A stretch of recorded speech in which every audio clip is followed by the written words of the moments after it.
Bien, mesdames et messieurs, nous sommes ce matin à Épinay-sur-Orge, dans un centre d'hébergement et de réinsertion sociale géré par l'association Emmaüs.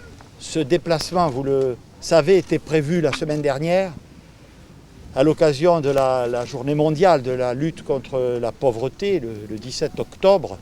Mais les événements tragiques qui se sont produits à Conflans-Sainte-Honorine nous ont obligés à le décaler. Le décaler parce que il y a eu donc ces événements tragiques, mais certainement pas l'annuler parce que l'attention aux plus démunis et aux plus vulnérables est plus que jamais au centre des priorités de mon gouvernement, comme me l'a demandé le président de la République. Nous sommes revenus en urgence sanitaire, vous le savez, mais nous sommes aussi en urgence sociale, car cette crise sanitaire et ses conséquences économiques, ses conséquences sociales, touchent d'abord les plus vulnérables. On le voit dans des structures comme celle où nous nous trouvons aujourd'hui, on le voit dans toutes ces associations que je félicite pour leur engagement, pour leur altruisme, pour leur travail de terrain. Le nombre de personnes, le nombre de nos concitoyens qui sont en difficulté, qui ont du mal parfois même à se nourrir, s'accroît, comme partout du reste en Europe et dans le monde. C'est une des conséquences les plus dramatiques de cette crise qui nous touche. Alors, nous faisons face, nous agissons aux côtés de tous ces acteurs, aux côtés des collectivités territoriales. L'État doit être là. Il est le premier garant de la solidarité nationale. Et déjà, le gouvernement de mon prédécesseur, comme mon gouvernement, sont intervenus de manière extrêmement significative pour faire face à cette pauvreté, pour faire face à ces situations difficiles. Nous avons pris nos responsabilités et nous continuons de le faire. J'allais dire, nous continuerons de le faire aussi longtemps que cette crise durera, et nous espérons évidemment tous que nous pourrons en sortir le plus vite possible et aussi grandi par une amélioration de nos pratiques et de notre travail collectif. L'unité avec les collectivités locales, l'unité avec les associations, c'est aussi la méthode que mon gouvernement promeut sans cesse, parce que dans la crise, l'unité de la nation est plus que jamais nécessaire. Elle l'est pour lutter contre le virus, elle l'est aussi pour lutter contre les dégâts de la crise économique. Je voudrais vous rappeler que nous avons pris déjà beaucoup de dispositions depuis le début de cette terrible année 2020. D'abord, nous avons versé à 4 millions de familles ainsi qu'à 800 000 jeunes précaires des aides exceptionnelles. Nous avons ouvert 30 000 places d'hébergement, adopté depuis le début de l'année un plan d'urgence en matière d'aide alimentaire pour 8 millions de personnes. C'était là la réponse à l'urgence, mais nous avons décidé d'approfondir ces réponses. Dès la rentrée, des mesures, vous les connaissez, mais je vous les rappelle, ont été mises en application. 100 € par enfant aux bénéficiaires de l'allocation de rentrée scolaire. Les restaurants universitaires ne tarifient désormais qu'1 euro pour les étudiants boursiers. Nous avons débloqué 600 millions d'euros pour l'hébergement d'urgence et le logement social, 100 millions d'euros pour soutenir les associations de lutte contre la pauvreté, soit plus de 6 milliards en tout pour les publics précaires et modestes si nous ajoutons le plan à destination des jeunes. La santé est également au cœur de notre politique sociale. C'est ainsi que le Ségur de la santé, que j'ai signé avec les organisations syndicales de ce secteur au début du mois de juillet, a permis de prendre des mesures contre ce que nous appelons les inégalités de santé. Je vous le rappelle là aussi, nous avons renforcé les effectifs des 400 permanences d'accès aux soins. Nous avons créé 60 centres de santé dits participatifs, ainsi que 500 nouveaux lits dits halte soins santé pour offrir un accompagnement sanitaire et social aux personnes qui sont sans domicile fixe. Je rappelle également l'action du gouvernement en matière de distribution des masques. Il faut porter ces masques, tout le monde. Des masques gratuits et lavables qui ont été d'abord envoyés en août par la Poste à 9 millions de citoyens en situation de précarité. Un deuxième envoi, je vous le confirme, est prévu d'ici la mi-novembre, et une troisième vague, et autant de fois que nécessaire, une troisième vague de distribution s'effectuera au début de 2021. Voilà ce qui a été fait et continue de se mettre en place. Au total, depuis le début de l'année 2020, ce sont près de 8 milliards d'euros qui auront été consacrés directement à la lutte contre la pauvreté. Lutter contre la pauvreté, c'est important, je vais y revenir, mais prévenir la précarité, empêcher que l'on tombe dans les situations de pauvreté, c'est tout aussi essentiel. Et j'appelle votre attention sur le fait que le plan de relance que j'ai annoncé au début du mois de septembre est complètement mobilisé pour prévenir les situations de pauvreté. Le choix que nous faisons pour toutes les entreprises, c'est se dire plutôt mettre en activité partielle, plutôt recourir à la formation professionnelle que licencier. Pour les jeunes en particulier, qui nous le savons, sont nombreux à entrer en ce moment sur le marché du travail, nous avons dégagé un nombre de places supplémentaires inédits dans l'enseignement supérieur. Nous avons activé à travers le plan Un jeune, une solution, des dispositifs de soutien à l'apprentissage, de formation, et en particulier de formation, il y en aura 300 000, adaptés aux jeunes les plus en difficulté, dont nous avons adopté des dispositifs destinés à prévenir la précarité et l'entrée dans les difficultés.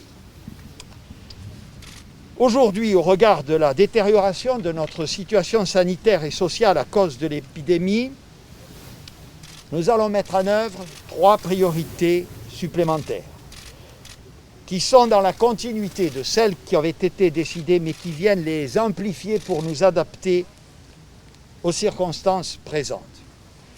2 aides, vous le savez, qui seront versées dès le 27 novembre, ont été annoncées soit par le président de la République, soit par moi-même dans les jours précédents. D'abord, une aide de 150 € pour les personnes au RSA et à l'allocation spécifique de solidarité, et 100 € par enfant pour les personnes au RSA, à l'ASS ou aux allocations logement. 4 millions de foyers en bénéficieront. 150 €, c'est la deuxième aide, pour les jeunes précaires et modestes de moins de 25 ans qui seront versés aux jeunes qui bénéficient des APL mais qui ne sont pas étudiants, et par ailleurs aux étudiants boursiers. Au total, c'est 1 300 000 jeunes qui pourront bénéficier de cette aide. Au total, par exemple, sur cette année 2020, une personne au RSA avec 3 enfants, si j'additionne les aides précédentes et celles que je viens de vous citer, une personne au RSA avec 3 enfants va toucher directement de la part de l'État pour faire face à la crise 1 200 €. La deuxième priorité, c'est prévenir, encore une fois, la bascule dans la pauvreté. Et là, je ne suis pas en amont pour éviter qu'on entre au chômage ou dans les difficultés. Je suis pour ces publics qui sont déjà en situation difficile, comment les sortir de cette situation. Et c'est évidemment à l'insertion par l'activité économique, c'est la philosophie de ce gouvernement, toujours chercher à sortir les gens de la pauvreté pour les amener vers le logement, vers l'activité, vers l'emploi. 30 000 postes supplémentaires dans les structures de l'insertion par l'activité économique d'ici 2022 seront créés, c'est une annonce. Elles viendront s'ajouter aux 240 000 qui est notre objectif d'ici la fin du quinquennat. De même, nous allons allonger de 12 mois le temps passé dans ces structures d'insertion par l'activité économique, parce qu'on sait bien qu'en période de chômage et de difficulté, la sortie est plus difficile. Donc nous allons prendre en compte cette situation à hauteur de 24 mois maximum pour éviter aussi ce qu'on appelle les sorties sèches de l'IAE. Dans les quartiers de la politique de la ville ou dans les zones de revitalisation rurale. Donc on a les quartiers en forte urbanisation et aussi le monde rural. Dans ces quartiers, nous allons doubler le nombre de parcours emploi-compétences, et nous allons augmenter pour ces parcours le financement de l'État, qui était autour de 50%, pour le porter à 80% pour le rendre encore plus attractif et efficace, avec un fléchage sur les secteurs en tension et à plus-value sociale, notamment le secteur associatif lorsqu'il décide d'y avoir recours. Suite à la concertation qui s'est tenue sur le sujet, le service public de l'insertion et de l'emploi va se déployer à compter de janvier 2021 dans 30 départements et plus de 65 à l'horizon 2022. La troisième priorité, ça concerne les personnes qui vivent dans la pauvreté et de leur donner la possibilité de mieux se loger et d'être mieux hébergés.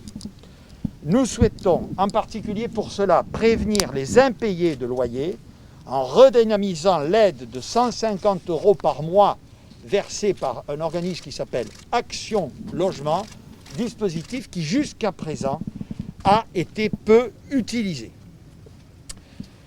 Cette aide sera notamment accessible non plus 2 mois, mais 6 mois pour les demandeurs d'emploi ou les personnes ayant perdu leur emploi, tandis que les ménages pour lesquels le foyer représente non plus 40%, mais 1/3 du budget, ils seront éligibles. Donc on élargit les personnes susceptibles de bénéficier de cette aide. Nous allons aussi ouvrir 1500 nouvelles places d'hébergement, notamment pour les femmes sortant de maternité et qui sont sans solution, car c'est un sujet que les associations ont particulièrement pointé devant nous. De façon générale, et encore plus avec le couvre-feu, nous ne pouvons pas accepter que des familles avec des nourrissons se retrouvent sans toit. Enfin, compte tenu là aussi de la situation sanitaire et du couvre-feu que nous avons décrété, j'ai annoncé l'ouverture de la campagne hivernale dès le 18 octobre, c'est-à-dire avec 2 semaines d'avance sur ce qui était prévu. Je voudrais par ailleurs indiquer que les travaux sur le revenu universel d'activité vont se poursuivre parce qu'il faut donner des perspectives, même si sa mise en œuvre immédiate n'est pas possible. Il y a encore des travaux techniques à faire et tous les services du ministère et des directions départementales sont actuellement complètement mobilisés par la crise sanitaire. Mais cet objectif de long terme reste une priorité de l'action gouvernementale. Je vous remercie vivement de votre attention.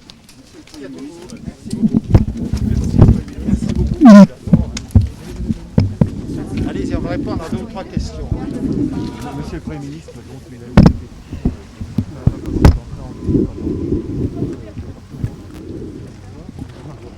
vous avez dit tout à l'heure que les semaines qui viennent allaient être très difficiles. Est-ce que ces mesures de couvre-feu sont suffisantes? D'abord, on est sur un déplacement pauvreté. J'ai déjà répondu à cette question jeudi. Nous allons évaluer la situation, notamment au milieu de la semaine prochaine, pour voir si ces dispositions commencent à produire leur effet et quelle est l'évolution de la situation épidémiologique. Nous devons nous préparer à toute éventualité et nous annoncerons à ce moment-là, encore une fois en fonction de l'évolution de la situation, les mesures que la situation appelle. Merci. Est-ce que vous avez des questions sur la pauvreté pour que ces dames vous répondent? Oui, sur ce plan pauvreté, donc 1500 places d'hébergement supplémentaires, 30 000 postes supplémentaires. Est-ce que ça veut dire que ces plus démunis qui sont frappés par la crise sanitaire sont vraiment devenus la priorité du gouvernement? Sur les places d'hébergement, en tout cas, en ouvrant le plan hiver, on ouvrira autant de places que nécessaire pour que toutes les demandes puissent être satisfaites, et en particulier sur des populations très fragiles, les femmes sortant de maternité avec un tout petit bébé, mais aussi les familles et aussi les personnes en très grande situation de marginalité. Et donc en matière d'hébergement, de mise à l'abri, de distribution alimentaire, avec Olivier Véran bien sûr qui porte cette politique, on sera extrêmement actif pour que chaque personne puisse avoir accès à un hébergement et à des repas. Une autre question, et on arrête parce que je dois partir à Marseille. Qu'est-ce qui vous a marqué dans vos échanges avec les gens que vous avez rencontrés aujourd'hui? Leur engagement. Voilà. Mais je ne suis pas surpris, vous savez, j'ai été maire pendant 18 ans, il y avait des associations d'insertion sur ma commune, un centre d'hébergement et de réinsertion sociale, et j'y ai retrouvé leur capacité à se mobiliser, la volonté d'aider les personnes qu'ils hébergent à s'en sortir. Et on apprend toujours, vous savez, beaucoup au contact à la fois de ces professionnels et à entendre les personnes qui sont accueillies et hébergées dans ce type de structure. Je vous remercie beaucoup. Merci.